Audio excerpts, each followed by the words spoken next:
n'imisatsi nubwo nayo iri mu guteza jamu muri bino bihe ariko ngo se nanje ngo kunanje ndaja mu bandi none uri umusazi ko ari utazusha mu bandi aho utabonye atukuzwe Yesu. Bwana Yesu asifiwe sana. Baranga so kuja muri salo ngo banoge byaguhinduye kuba uranukira abantu uri intumbi wewe ni maiti ariko mwagiye mwikuramo ibintu Satani agenda bandika mu bantu. Hari abantu bamwe baza baramwimana no kwihimbaza yuko bafite amafaranga. Muzabitegereze igihe ibintu bigenda neza ku mifuka yabo icyo gihe azatomboka naho yaje kutwereka ko yahinduye inkweto, yaje kutwereka ko yahinduye ihuzu, yaje kutwereka yuko yahinduye imisatsi, yaje kutwereka ko yasize mubwira ngo turakwiyamye mu izina rya Yesu hayitegemeye mufiyansanya bwaca mu gitondo n'iposho mu rukerera akakwandikira message akakubwira ngo birarangiye. Ntabwo byari byaba handicap yo gutuma utaba mu buzima bwo kuramya Imana no kuyihimbaza. Nimba ari umuntu wari wakubwiye ngo ndakohereza amafaranga bwaca mu gitondo akakubwira ngo ya mafaranga agize gute arabuze, nibigomba guhagarika ubuzima bwawe bwo kuramya Imana no kuyihimbaza. Nukuvuga ngo ubuzima bwo kuramya Imana no kuyihimbaza taho bihuriye na mazingira ambayo nayapitia. Kuramya Imana no kuyihimbaza ni ubuzima bwihari. Mugabo umwe yaherutse kutubwira ngo yaherutse ngo nibwo bwa mbere herekeje umudamu kuri maternity ngo agereyo ngo abone ikintu kibaye ngo akazamubwira ngo ati uku kunta ko Imana yogira ngo kwakire kompaye mbona byanze abandi bamwe bazabama bahunga umudamu azamubwira ngo agiye kuja kunda akamahamagara umuvandimwe we akamubwira ngo ugere mu rugo ngo wacu sinzi ingene ngo ameze ngo umerekeze nawe kumbe umugabo karahunga. Abatuye muri estate ni nkaho ari bo baba begereye cyane aho abafite abagore hanze n'abagabo hanze byasa nkaho ari bo bafite chance yo kuramya Imana yo kuyihimbaza.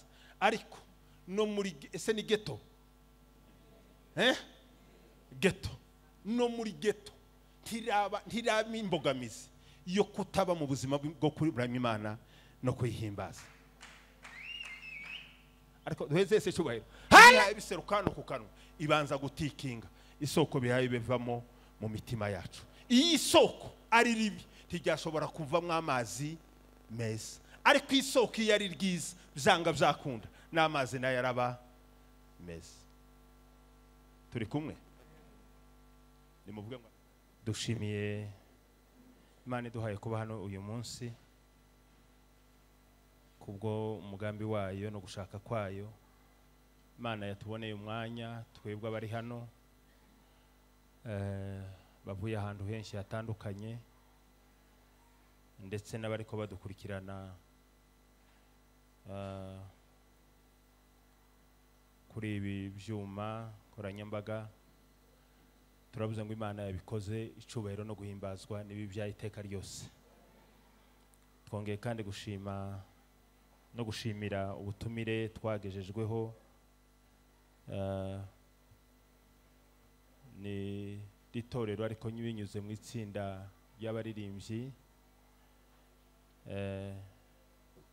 Mwarakoze rero kutuzirikana no kutwiyumvira kugira ngo uyu mugoroba tube turi kumwe namwe. Kaze mwaduhaye niyo muduhaye, turavuze ngo Imana yo mu ijuru ibaduhera umugisha. Sarire hano nimba bitogora kagasubira hano niho nobona abantu konda jahari abantu bagasana bansubiye kabansubiye inyuma byoshoboka. Nimba bishoboka rero na amahoro.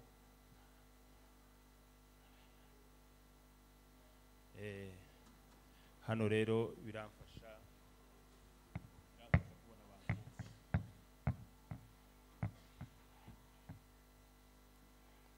Yesu ashimwe cyane. Dushimiye kubana n'abashitsi bandi babatumirwa, ari korari ivuye Kayore, ari korari ivuye Gasarani, kuba twese turabatumirwa hano hantu no mugisha ukomeye kandi nibidasanzwe, kuko ndatekereza ngo bishobora kuba ari bwo bwa mbere duhuriye mu itsinda rimwe ry'abatumirwa. Namwe mbahaye ikaze, Imana yo mwijuru bampera umugisha. Kubera umwanya tugiye kuza kuganira twihuta kugira ngo dusigire abandi umwanya. Bambwira ko ari umunsi wo kuramya Imana no kuyihimbaza, ari nabyo jambo tuzabasha kuganiraho uyu munsi. Nari natekerejemo ibintu byinshi, nari nabanje kugira ngo none ni igitaramo cyo kuganira tukayeshanje, umuntu akavuga uko abyumva n'undi uko abyumva n'undi uko abyumva. Ariko rero kubera yuko turi n'abatumirwa benshi, ndaza kugerageza kwihuta, Imana ize kubinshoboza. Nari nabanje kwibaza ngo ese kuramya no guhimbaza ni ibintu by'ingenzi mu materaniro? Ni ngombwa ko habamo kuramya no guhimbaza mu itorero? Tubanza kunyuzaho umwanya wo kuramya no guhimbaza, cyabura gusiga umwanya wo kuramya Imana no kuyihimbaza mu ndirimbo uko tugenda tubigenza? Ese ni ngombwa? Kuko hari abashobora kuvuga bati ni ngombwa, cyabura abandi bakavuga ngo si ngombwa cyane. Cya kabiri, nari natekereje ko tuganira, nari natekereje amakondisiyo ashobora gutuma umuntu aba umuramyi. Ese ni buri muntu wese wemerewe gukora uyu murimo wo kuramya no guhimbaza? Cyabura hariho amakondisiyo, amashuruti, ibisabwa kugira ngo umuntu abashe kuba umuramyi. Icya gatatu,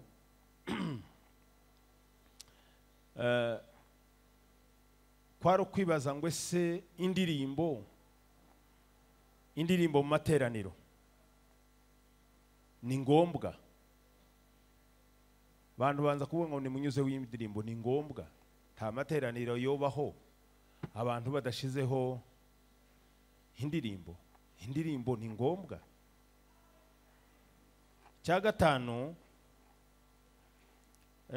nari natekereje ko tuzarebera hamwe umumaro uba mu kuramya no guhimbaza Imana. Umumaro uba mu kuramya no guhimbaza Imana bigira uwuhe mumaro? Cya gatandatu, kwari kureba ingaruka zibaho mu gihe abantu bataramya Imana no kuyihimbaza. Ese kutaramya Imana no kutayihimbaza bigira ingaruka? Ni izihe ngaruka bitera? Ayo namwe mu magambo nari nateguye yuko turi buze kuganira, ariko ntabwo turi buze kuyavuga. Ndaza kuvuga utuntu tubiri, ndangije nabwo sinzi ko ndurangiza. Ndaza kubabwira ibyiza tuzadukuramo mu kuramya Imana no kuyihimbaza, les bienfaits de la louange et l'adoration. Ibyiza dukura mu kuramya Imana no kuyihimbaza. Kindi turi buze kurebera hamwe, turaza kureba ingaruka, consequences ziza zibaho iyo umuntu abaye mu buzima butaramya Imana ntibuyihimbaze. Ubwo buzima bugira izihe ngaruka? Naho ngaho rero turi buze gusa n'abarangirije, nabyo turabivuga duhenda duhaye twihuta. Turi kumwe? Ndavuze ngo turavuga ibintu bingahe? Ikihe?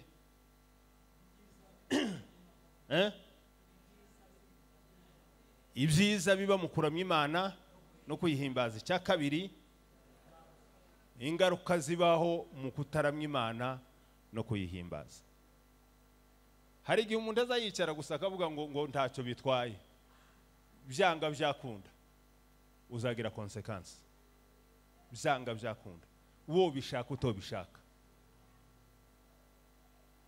uzasarura ingaruka zo kutaramya Imana no kuyihimbaza. Ngo njewe ngo ndi umusirimu, reka twihute. Hari itandukanirizo rihari ba hagati y'amagambo abiri ngiye kuvuga. Haba itandukano, ese ni itandukano hari? Haba ikinyuranyo hagati yo kuramya no gukora umurimo wo kuramya. Haba itandukanirizo riba hagati yo kuramya no gukora umurimo, service yo kuramya. Umuntu ashobora gukora service yo kuramya kandi adahaye aramya. Allo? Umuntu ashobora gukora umurimo wo kuramya kandi adahaye agira gute? Adahaye aramya. Ariko kandi nta muntu utunze ubuzima bwo kuramya utabasha gukora igikorwa cyo kuramya. Ariko umuntu aba kuramya kandi ataba mu buzima bwo kuramya. Akenshi na confusion tugira mu bantu, iyo tubona abantu batambutse hano kuri podium tuzatuvuga ngo binjiye mu kuramya. Ariko majorite ya benshi, ntabo nkiriye urubanza, majorite ya benshi bakora service ya louange na adoration mais ils n'adorent pas. Ariko ntibaramya. Bakora igikorwa cyo kuhimbaza no kuramya no guhimbaza, ariko ubuzima bwabo atari ubuzima bw'abaramya. Imana izadufashe tuve muri step, tuve muri phase yo gukora service yo kuramya, ahubwo tuje mu ntambwe yo kuba baramya. Ese turumvikanye? Bwana Yesu asifiwe sana. Iyo umuntu agikora service yo kuramya no guhimbaza, ni wa muntu ugisukumwa, ni wa muntu ugihatwa, ni wa muntu bakicinginga ngo ngwino ngo fata mikoro akabanza ka seko mdaye musubiza kandi turi kumwe. Ni wa muntu uzira igihe yumva agomba kuza. Reka nkwereke gutya, kuramya no guhimbaza Imana, louange na adoration, nimuvuge ngo amen. Ntabwo ari ibikorwa biri, sinzi ngene mbyita, ibikorwa biri facultative, ibikorwa byo kuvuga ngo no bikora cyabura simbikore no. Ntabwo ari byo. Kuramya Imana no guhimbaza si ikintu kubanza gutekerezaho ukiyumvaho mo, bikagira umunsi byakunze, bikagira n'umunsi bibyanze, ukavuga ngo no mfite ubune ngo yayegode. Ntabwo ariko ababikora gutyo nabakora service ya louange na adoration, mais n'abantu bataba mu buzima bwo kuadora, bwo kuramya Imana. Bwira mugenzi wangwe suzubikora gute? Igituma ba president b'amakorari n'abakonditere bahangaraye nuko bujuje abakobwa n'abahungu bakora service ariko badatunze ubuzima bwo kuramya. Ariko iyo dutunze ubuzima bwo kuramya, nta muntu uzawinginga ngo nagira gute, ngo ngaho fata mikoro ngo babanze bamujishe bamukungutirize abone kubyumva. Mu izina rya Yesu, Mwuka Wera nakorere muri mwebwe muhinduke kuba baramyi. Bwana Yesu asifiwe sana. Mwuka Wera bahindure kuba baramyi, abakure mu ntambwe zo gukora umurimo wo kuramya, service. Haleluya. Kuramya ni igikorwa cy'umuntu ku giti cye. Kuramya Imana, ese twasoma ijambo? Okay. Abaporo mwaragize ibibazo. Yohana 4:23. Uko ari abantu bovuga ngo ese ko atabanje ngo asome icyanditswe, kandi nandi nabyo ni byiza gusoma ijambo. Nga 4 23 ubutumwa bwiza ko bwayanditswe na Yohana.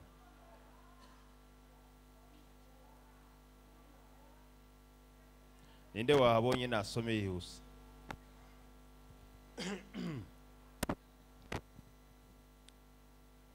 ariko igihe kiraje ndetse kirasohoye ubwo abasenga by'ukuri basengera data mu mwuka no mu kuri kuko data ashaka bene abo ari bo bamusenga. Ninde Amen. ufite Bibiliya y'Igifaransa? Baguheze mikoro.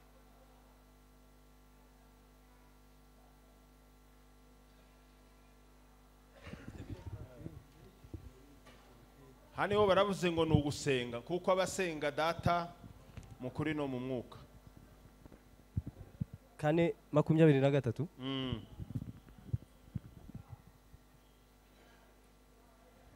Bibiliya avuga ngo mais l'heure vient et elle est déjà venue Yako. où les vrais adorateurs Aha. adoreront Que les vrais adorateurs. Les vrais adorateurs. Nukuvuga ngo umuramyi nyawe. Apana wa kujifanya. Uzo Bibiliya Ana warakoze kubw'ijambo ryawe.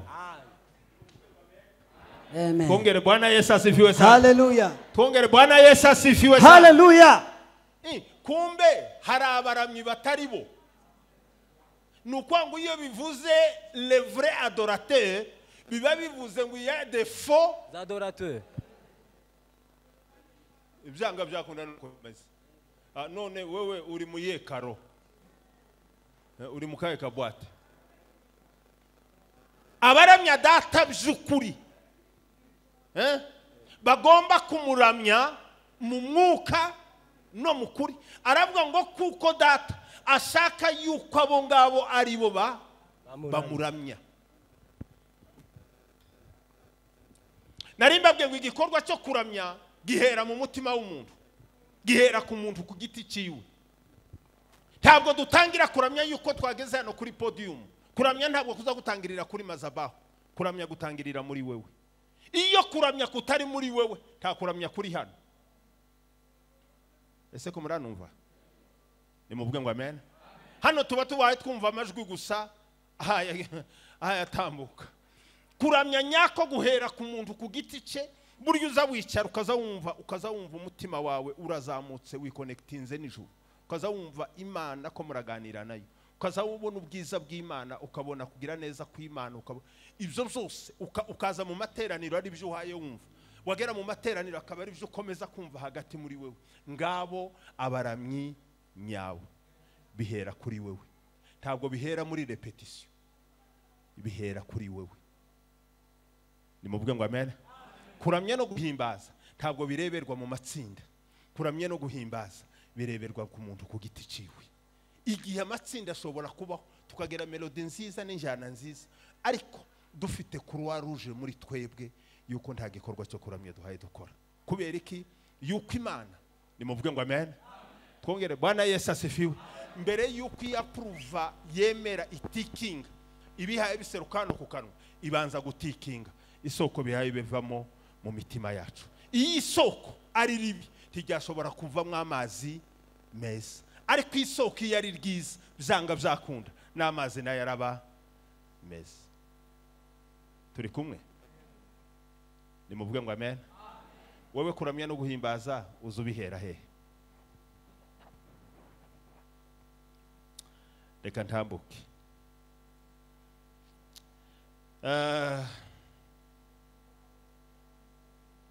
Imana iyo turamya Imana no kuyihimbaza mu kuri no mu mwuka nibyo byonyine bigira attraction izikurura Imana ikamanuka ikaza muri twe, kaza gukora ibintu. Umuntu yakwibaza umuntu abivuze gutya ngo ese ubundi biri hehe?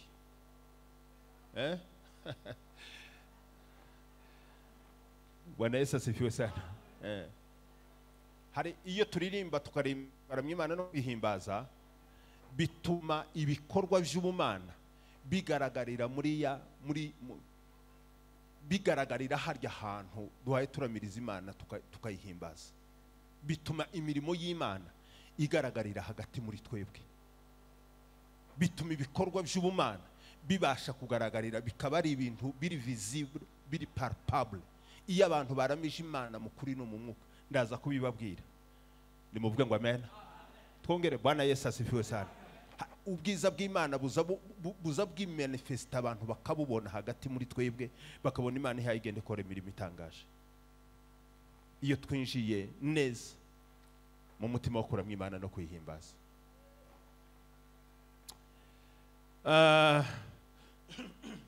Ubundi Imana twasomye ijambo ry'Imana yavuze ngo irashaka yuko bene abo ngabo bari bagira gute? Bagira gute? Mungu hana haja na ibada. Mungu ana haja na waabudio.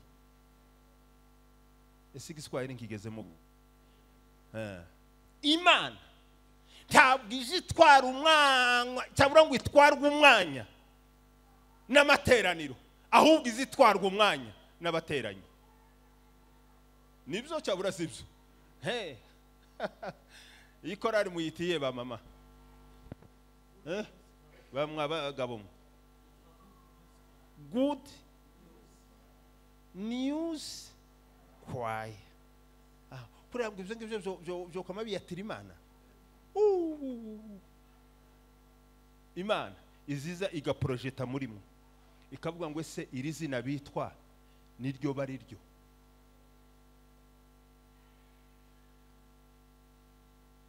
Muzagende murebe ibinyamakuru. Twongere Bwana Yesu asifiwe sana. Ni bande banyamakuru bari hano? Ndiko ndabona Itongo, nkabona oye sinzi nimba nabandi byenda nabandi byenda bari hagati muri twebwe.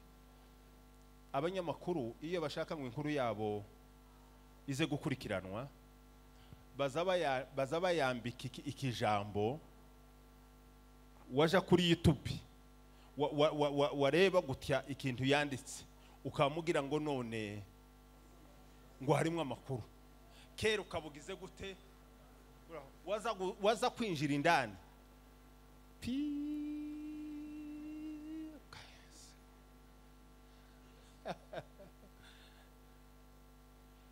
ni kuri Imana izireba. Nimuvuge ngo amen. Twongere Bwana Yesu asifiwe sana. Iyo tugaragara gutya twebwe tukagaragara, abantu bakabona ibintu birasa neza. Imana izirenga ibyo ngibyo ikareba imbere. Ese iri imbere hameze gute? Iri imbere hifashe gute? Uriya mukobwa wawe utera indirimbo ari indaya, uriya muhungu wawe utera indirimbo afite za message zo gushaka abakobwa, uriya mugabo wawe utera indirimbo ari umujura, uriya wawe utera indirimbo ari kabica, kwa Imana ikabona ari salete, ikabona ari umwanda.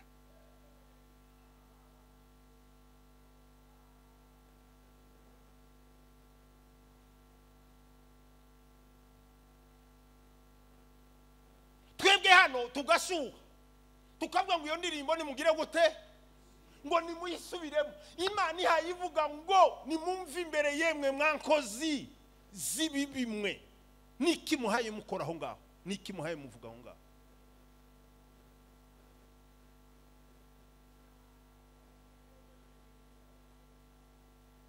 Ariko ntimwaririmbye Imana ngo ntigira gute? Ntikangwa ni ibihese nimwe ntakundi mwavuze gutyo. Niwe mugenga ngimenya byose. Vuga ngo imenya byose. Nukuri ko Imana irakuzi nuko wicaye aho ngaho. Sha nawe yewe irakuzi neza. Izi kuri umuramye nyawe kandi izi yuko utari umuramye habe na gato.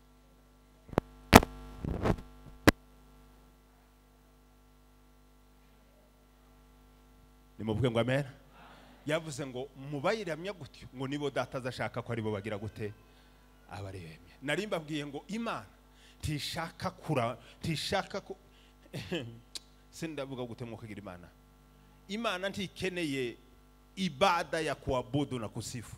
Imana ikeneye wanao abudu, wanao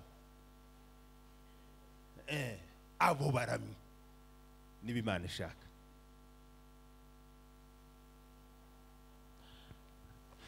Yesu ashimwe cyane. Bwana Yesu asifiwe sana. Uraza gusoma ni hariya tusomye muri Yohana igice cya 4 umurongo wa 23, Abaroma igice cya 12 umurongo wa 1. Ahavuga ngo nimugende ngo mutange iki? Ibe niko ku imibiri yanyu ibi bitanga ubuzima byera. Ariko twotanga haleluya mu izina rya Yesu. Nimuvuge ngo amen. Hallelujah. Mubanze mbere yuko mutanga amagambo, mbere yuko mutanga amajwi, mbere yuko mufata microphone, badada na bakaka, mbere yuko muja muri urwo rwego, nimubanze mutanga imibiri yanyu ibanze ihinduke kuba ibitambo bizima byera bishimwa n'Imana.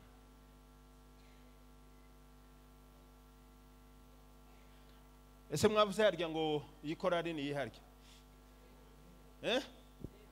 Mana we, irembo ryo kuramya ni sha mwarahudumiye muri injira mu musanga ari byo irembo ryo kugira gute? Ariko mufite akazi na keza bacu, kandi umuntu yo kwandika mu mupira kwano ku mupira ugashiraho ngo gate of praise ukaba nko kubitana.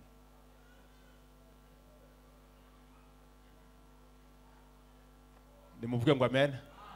Twongere Bwana Yesu asifiwe sana. Nibyo.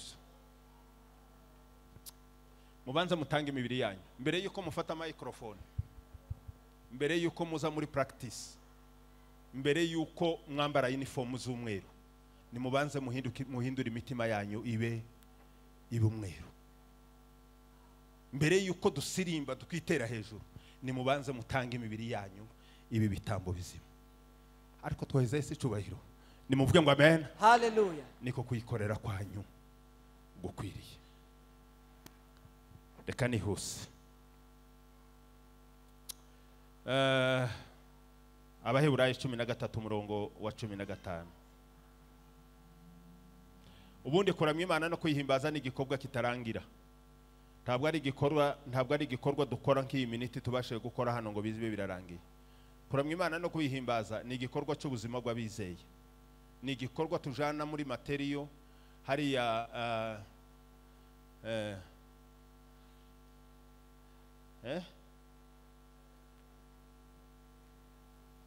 seko mudaye muvuga tauje herutse kujana ikote ngo baje kumureba neza uko bimeze. Nimuvuge ngo amen. Umuntu aba hayaramya Imana ahimbaza ari muri atelier ari madoda, uko hayadoda umutima we uri connected n'ijuru. Hano no gushaka ibidutunga hano, ariko mu mutima wacu twuzuye mu indirimbo zo guhimbaza Imana, umutima wubaha Imana, umutima ukunda Imana, umutima watwawe n'iby'Imana. Bwana Yesu asifiwe sana. Kuramya no guhimbaza ntabwo ari igikorwa kirangira kiki ngiki tugiye kuza kuvuga ngo amateraniro turayashoje.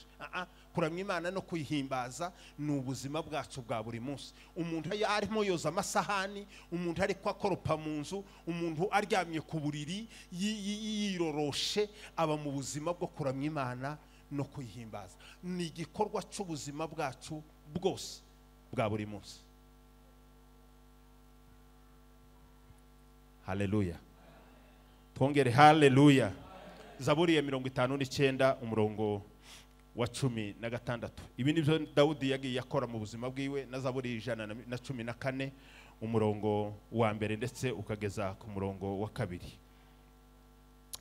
Kuramya Imana no kuyihimbaza ntabwo kuza kujana hakutengemeye mazingira. Mazingira niki? Ego. Ibidukikije hakite mazingira hata na hali ambayo wewe unaipitia. Kuramya Imana no guhimbaza nta sano bigirana na situation bihari. Nta sano bigirana n'ubuzima uhagazemo uwo munsi.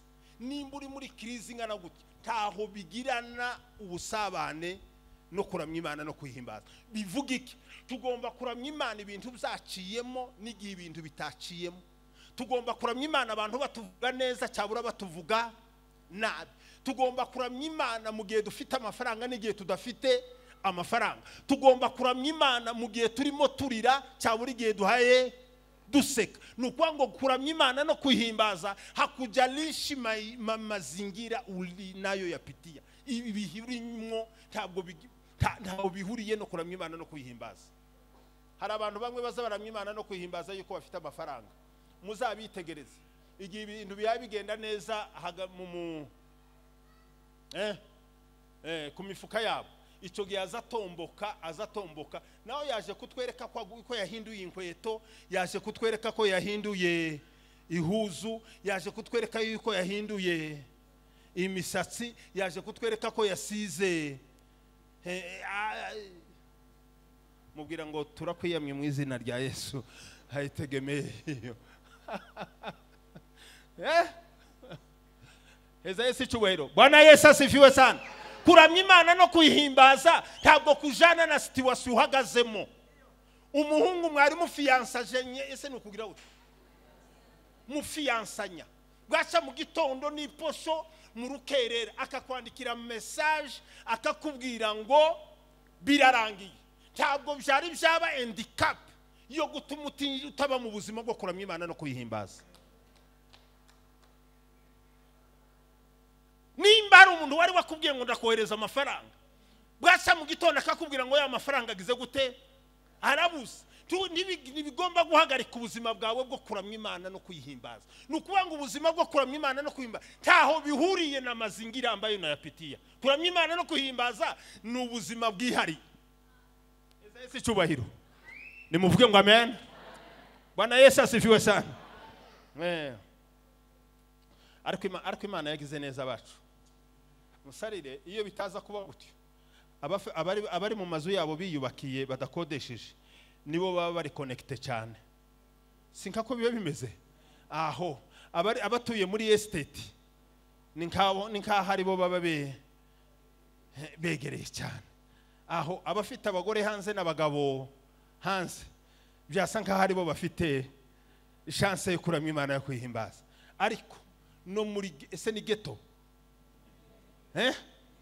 ghetto, no muri ghetto ntiraba imbogamizi yo kutaba mu buzima bwo kuramya Imana no kuyihimbaza.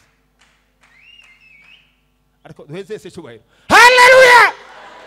Haijalishi maisha ambayo unayoyapitia, haijalishi hali ambayo ikiwa wewe ni mjane, ikiwa wewe ni yatima, ikiwa wewe ni maskini, ikiwa wewe hauna chakula, ikiwa wewe unakosa hata chai ya asubuhi, haijasababisha wewe usimwabudu Mungu.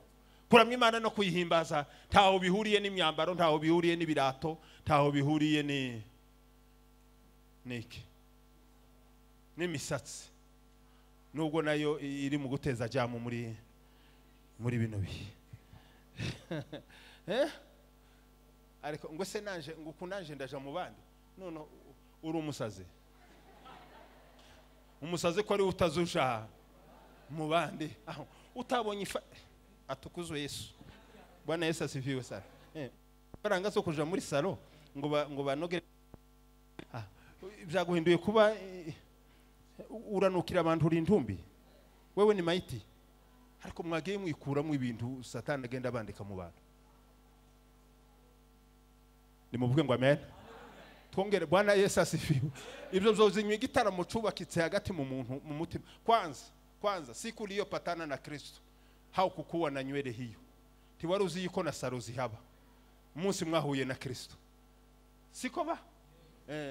Oya ndiko ndavuga kuri bamwe ariko abandi byenda bahuye nawe bamaze kubona za saro.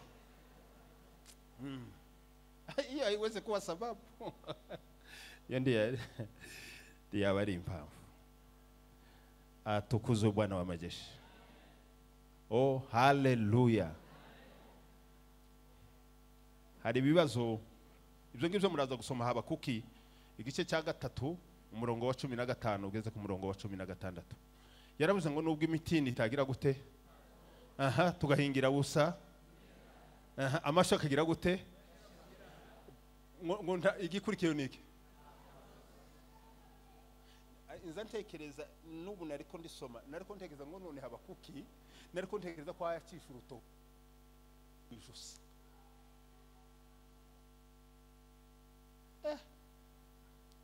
Imitini ntitohe ugahingira ubusimyerayo amasho agashira hehe mu biraro. Itekereza iyo situation. Habakuka aravuga ngo nta kabuza. Nimuvuge ngo amen. Abatesalonike igice cya 5 umurongo wa 18. Hari ibintu bimwe utagomba kwibaza ngo ese ni hehe umuntu agomba kuramiriza Imana cyabura n'igihe ki. Ahubwo wakagombye kwibaza ngo ese ninde ukomba kuramya Imana na niryari umuntu agomba kuramya Imana. Nico kibazo ugomba kwibaza cyane. Ugomba kwibaza ninde ugomba kuramya Imana, niryari umuntu agomba kuramya Imana. Nihuta ese nyine n'ubundi ni bande bagomba kuramya, ni bande batagomba kuramya. Minota yakirarangiye. Reka nkubwira abantu ibice bigera kuri 6 bigomba kuramya Imana. Ni bande bagomba kuramya Imana? Ijambo rya mbere, tsinda rya mbere, ni umuntu wese uhumeka. Umuntu wese yoba umwirabura, yoba umuzungu, yoba umukire, yoba umukene, umuntu wese uhumeka agomba kuramya Imana. Turumvikanye? Umuntu wese, umusaza, umukecuru, umusore, inkumi, umutunzi, umukene, imfubyi, umupfakazi, umuntu wese ukibasha guhumeka umwuka ari muri classe y'abantu bagomba kuramya Imana no kwihimbaza. Tsinda rya kabiri rigomba kuramya Imana no kwihimbaza. Ibyo ngibyo muraza kubisoma muri Zaburi 150 umurongo wa 6. Itsinda rya kabiri rigomba kuramya Imana na n'ubwoko bw'Imana bwose, peuple de Dieu, ubwoko bw'Imana. Muraza gusoma Zaburi 149 umurongo wa mbere. Abantu bitiriwe izina ry'Uhoraho bose bagomba kuramya Imana no kwihimbaza. Itsinda rya gatatu rigomba kuramya Imana no kwihimbaza n'abantu bacunguwe, abantu bose bacunguwe. Zaburi 107 umurongo wa 2. Abantu bose babaye rachete, abantu bose baguzwa amaraso ya Kristo Yesu. Nimba we uzingwa amaraso, amaraso ya Yesu ni meza, amaraso ya Yesu ni meza.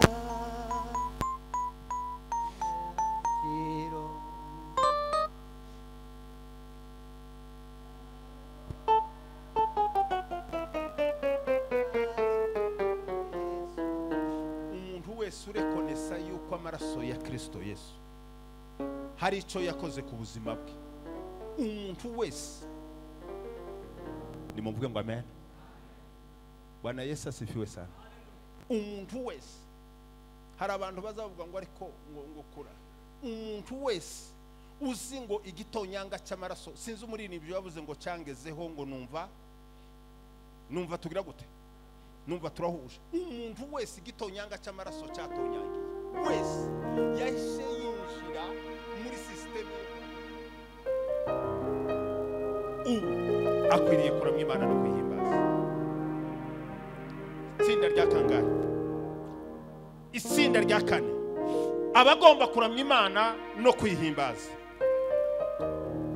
ni abasore, ni abasaza, ko muranumva, ni abagabo, ni abagore. Nta muntu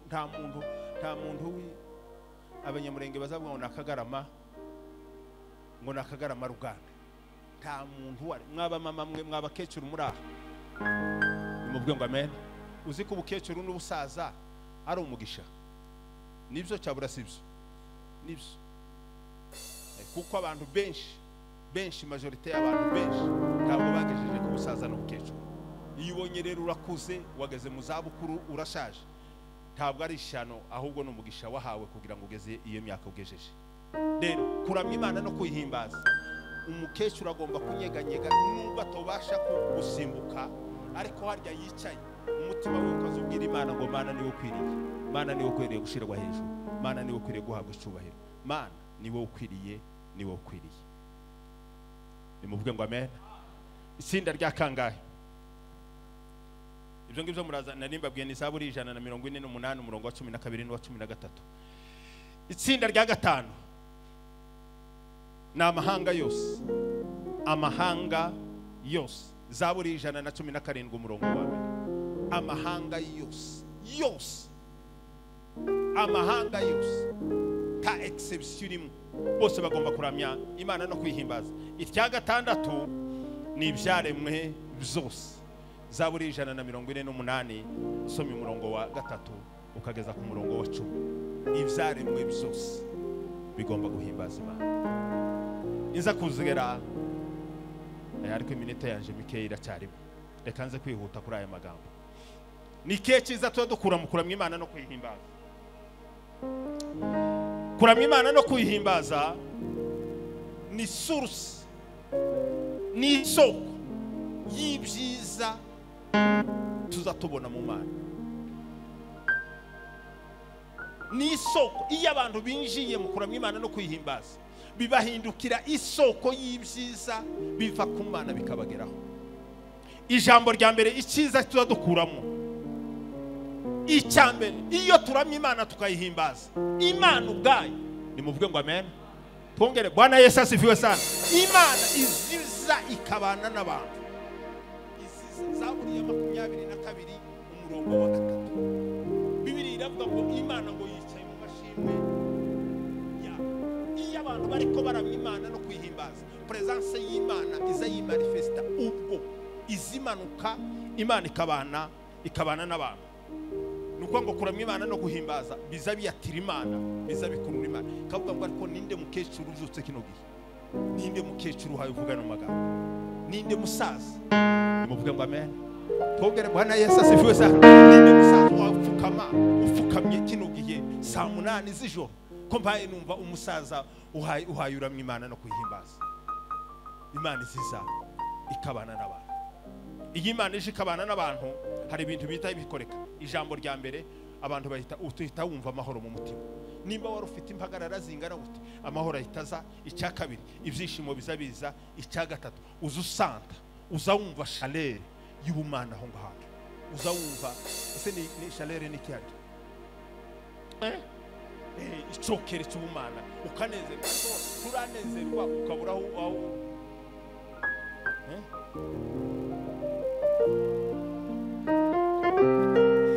Yesu cyubayo. Nimuvuge ngo amen. Abahungu bamwe bari bavuye mu gitaramo gutya basohotse igitaramo banezerewe. Sinshatse kumuvuga kubereye ibi bintu, wenyine araza kubikurikirana. Ngo basohoke gutya ni hari hakuri, basohotse gutya bariko basohotse mu gitaramo, ngo agire gutya kurya bateye intambwe mu muhanda, arangije umuzungu, arangije kurya abazungu nabo bahaye biyambukiranya imihanda ari muri afere yiwe. Yama yiruka ngo ashike yama atangira kumubwira ngo Yesu, Yesu, umuzungu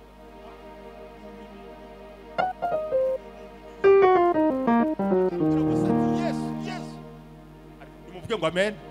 Twongere Bwana Yesu asifiwe sana. Ati sasa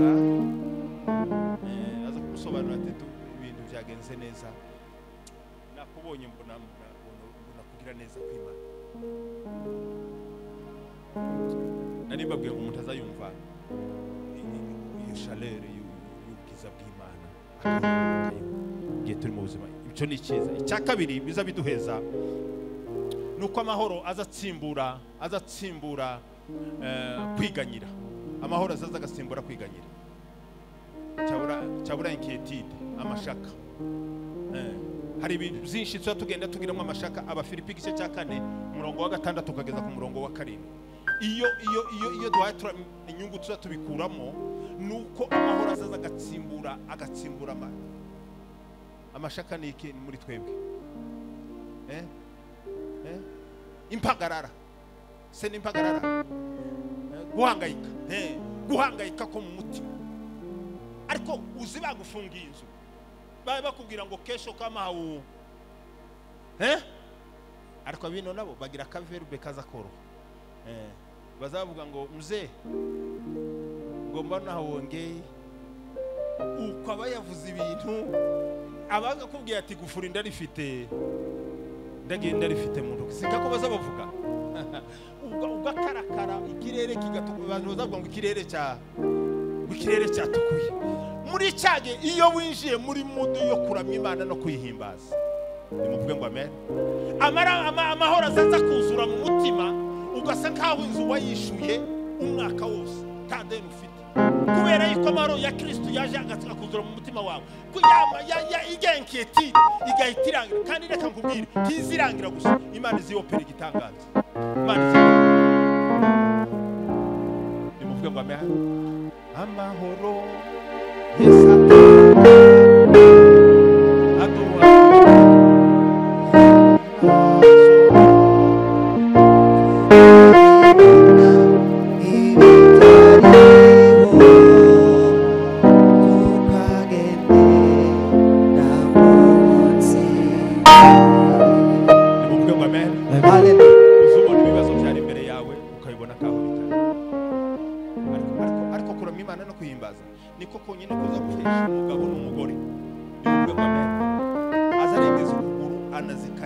agakandagira shida na matatizo ibintu byari biguhagaritse umutima ibintu byari byajagaraye bitarimo bitanguka bitarimo bitanga icyerekezo iyo uramye Imana no kuyihimbaza uzubikandagira warangiza kubikandagira ugashima Imana ikiyerekana abantu wasohoka gutyo abantu bakazabona ubwiza bw'Imana ntibakuboneho ibibazo igituma abantu baza bakubona ibibazo mu maso bakavuga ngo se we ntuzumubona ngo arasa n'uwacyanganyikiwe n'ukuri ko Imana nta kindi nta bibazo wahuye nawe birenze iby'abandi icyagabanutse muri wewe n'ubuzima bwo kuramya Imana no kuyihimbaza iyo uramye Imana no kuyihimbaza uzura n'abantu bakakubwira ngo ariko ino minsi urakeye ariko Yesu ni mwiza mwuka agira Imana nimubyo ngo amen iyi minsi kusa neza nta kindi nigiye wataramye gusa unanongoneza anongoneza sasa rohoni wangu karibu na tulia ananifia nguvu baraka za Mungu daima kwake Yesu haleluya hari abantu bakimesa Kenya hari umuntu masumenda akawandika bwaca mu gitondo akawambara akaje kwinjira akarara yawumeshe ariko yagereye yinjira mu materaniro kuko igitaramo kiba kiri muri we kuramya no guhimbaza Imana kuba kuri muri we yinjira mu materaniro ukazugira ngo none ukagira ngo none afite byose kubera amahoro Yesu atanga akomotse mu kuramya Imana gutaha yuko Imana haijanishina mazingira ambayo tumo ndani Mungu iko juu ya mazingira yote acha nikwambie nimuvuge ngo amen amen nikamubwire ino banga rikomeye Bwana Yesu asifiwe sana amen Bwana Yesu asifiwe sana amen Bwana Yesu asifiwe amen nubona Imana kunyujije muri situation iri compliquée iri difficile ikomeye cyane uzamenye ko Imana igiye kukugira umuntu udasanzwe uzamenye ko Imana igiye kukugira umuntu udasanzwe nubona igihe kikugezeho kiragutsikamiye nimuvuge ngo amen kongere Bwana Yesu asifiwe sana kiragutsikamiye abantu baruha neza bakaza basa n'abahaye bakwibazaho bagasa neza nka ukabona amarembo yose watekerezaga yose arasa n'ayakinzwe ugasa uhaye wishinje hagati mu mutima uzamenye yuko ari ikindi Imana yaje ku reka mbaza ababyeyi iyo umubyeyi mama iyo umubyeyi yagiye kuza kubyara biza bigenda gute iyo agiye kuboneka hagiye kuboneka undi muntu musha ku mubyeyi utwite biza bigenda gute umugabo umwe yaherutse kutubwira ngo yaherutse ngo nibwo bwa mbere herekeje umudamu kuri maternity ngo agereyo ngo abone ikintu kibaye ngo akazamubwira ngo ati kunda ko Imana yogira ngo kwakire ko mbaye mbona byanze abandi bamwe bazabama bahunga umudamu azamubwira ngo agiye kuja kunda akamahamagara umuvandimwe we akamubwira ngo ngo ugere mu rugo ngo wacu sinzi ingene ngo ameze ngo umerekeze nawe kumbe umugabo karahunga nimuvuge ngo amen. Nuko iyo bigenze gutyo umudamu aza yitegura yuko hari ikintu gisha kigiye kuba, siko bimeze. Hari umuntu mushagiye kugira gute kwakira. Nubona situation iri complexe mu buzima uzamenye yuko hari ikintu gisha ugiye kuza kwakira. Upfe gusa kuba mu buzima bwo kuramya Imana no kuyihimbaza. Ibyo se nababwira abantu benshi byagiye bibaho. Mugende musoma amateka ya Yosefu. Igihe cyose ibintu byikomplikaga nicyo gihe yegeza agenda atera intambwe ava mu bwiza aja mu bundi. Bene se ngo bagire ngo he bati tugutaye mu rwobo. Naho Yosefu agiye kuja kuba kwa Potifari ibwami. Siko musoma yavuye mu rwobo aja hehe aje ibwami. Muka Potifari ati wagahunguwe ndiko ndabona udapanze neza. Yosefu aranga ngo amare kwanga. Yosefu abagiye hehe abagiye muri mabuso. Ntumva ko ibintu byanse ariko igiye muri mabuso. Yosefu ategereje cy'Imana kuko umutima wiwe wari ukiri muri systeme yo kuramya Imana no kuyihimbaza. Ngo buce mu gitondo kakavurungutanyo na bwa busharire bwa prison butsimburwa no kubigikoma ngo mibwami. Nimuvuge ngo amen. Ariko iyo filosofi ninde mugabo uyitekereza? Mukapo Bwana Yesu asifiwe muchungaji. Muka Potifari Imana yabonye yuko dahagije ngo amufate nk'umukozi we. Sincèrement. Imana yabonye yuko atagomba kuba umukozi kwa Potifari. Imvinge Imana izindura situation. Kwaro kuvuga ngo ariko kagahungu niki gituma kabuze aya mahirwe kari kabonye. Kagahungu kari kabaye agakozi ibwami. Naho Imana kirabona level agomba kubamo si yo kuba umukozi ibwami. Ahubwo agomba kuba ari icegera cy'umwami. Nimuvuge ngo amen. Rero Imana kugira ngo itransforme ibyo bintu nuko Yosefu agomba kuja hehe mabuso. Hari Imana ikora, hari ibihimana itanga kuri wewe kugira ngo ureme ikindi gihe kidasanzwe mu buzima bwawe. Nimuvuge ngo amen. Ngiye gusoza ya minute bampaye neza irashitse. Ikindi iyo turamya Imana no kwihimbaza inyungu tuba tubikuramo ibyishimo byacu biza renouveler. Ibyishimo byacu bizo byongera bigashashurwa. Muraza gusoma Filipi igice cya 4 umurongo wa 4, Zaburi ya 31 umurongo wa 1. Ibyishimo byacu bizo byongera bigashashurwa. Icya 4 nuko iyo turamya Imana no kwihimbaza iminyururu yari ituboshe izibasha kudohoka, izibasha gukurwaho. Ibyakozwe n'intumwa igice cya 16 umurongo wa 25 no 26. Muraza gusoma ibya Paulo na Sira muri yanzu y'imbeho. Muze kumva aya makuru ko byagenze. Iminyururu iyo umuntu yinjiye mu kuramya Imana no kuyihimbaza iminyururu yari kuboshe. Hari utuntu tuzatugenda tuboha abantu. Ariko iyo winjiye mu kuramya Imana no kuyihimbaza ayo mashene iyo minyururu kandi ngo amaguru yabo yari mu mbago ni ibiti batoboye bagasesekamwe amaguru. Umuntu bakamuhambira bagahambira bagahuza ari amaboko ari amaguru. Ariko ngo batangire kuramya Imana no kuyihimbaza. Ibyo byose byari bihambiriye biribwiriza, imiryango iribwiriza. Abahungu barahaguruka baguruka n'indirimbo zo kuramya no guhimbaza kugeza ubwo abaprisonier bose bumvishije icyo gitaramo. Nimuvuge ngo amen. Twongere Bwana Yesu asifiwe sana. Hari ibintu bizagukurwaho gusa yuko wabaye mu gihe cyo kuramya Imana no kuyihimbaza. Reka ndekere ibyo ngibyo kuko naza kuvuga byinshi. Icyanyuma bi active foi yacu, bi active kwizera kwacu. Kuramya Imana no kuyihimbaza biza bi active kwizera kwacu. Reka turekeraho ibindi tuzabivuga ikindi gihe. Twari kugenda tukaganira ingaruka zibaho mu kutaramya Imana no kuyihimbaza. Biblia yatubwiye ngo nimuvuge ngo amen. Twongere Bwana Yesu asifiwe sana. Bwana Yesu asifiwe. Imana irashaka yuko abameze batyo ari bo bagomba kwiramya. Bagomba kwiramya mu kuri no mu mwuka. Tuve mu bisanzwe kuramya Imana no kuyihimbaza bihera kuri wewe. Ntabwo bihera hano mu materaniro, bihera muri wewe. iyi Imana yakira kuramya Imana amajwi yacu indirimbo turirimba ntizakira nk'amajwi asohotse, izakira nk'igitambo kivuye mu mutima w'abizera. Nimwakira ijambo ry'Imana.